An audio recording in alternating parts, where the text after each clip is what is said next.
Set చేసి ఒకటే హామీ ఇస్తున్న ప్రజలందరికీ ఈరోజు రివైవల్లో ఉన్నాం, తప్పకుండా చేస్తాం. చేసిన తర్వాత సంపద పెంచుతాం, పెరుగుతుంది. పెరిగిన సంపద వల్ల ఆదాయం పెరుగుతుంది.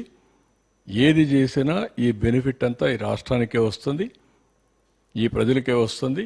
చెప్పిన హామీలను నిలబెట్టుకోవడమే కాకుండా ఇంకా మెరుగైన పాలన ఇస్తాం. అందుకే నేను పదే పదే చెప్పాను, ఒక సుస్థిరమైన పాలన ఉండాలి, ఒక సమర్థవంతమైన పాలన ఉండాలి. 2019 తెలుగుదేశం పార్టీ గెలిచి 13.5-15% కానీ గ్రోత్ వచ్చుంటే మనకి ఇబ్బందులు వచ్చేటివి కాదు.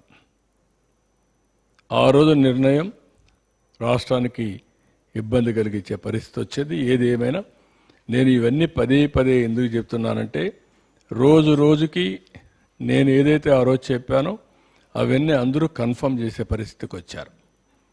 నేను ఢిల్లీకి పోయినప్పుడు కూడా మీకు ఎన్నేళ్ళు పడుతుంది, మీరు రికవర్ అవుతారా, మీరు బయటపడతారా, ఏమంటే ఈ రాష్ట్రం ఏమవుతుంది అని అడిగే పరిస్థితికి వచ్చారు.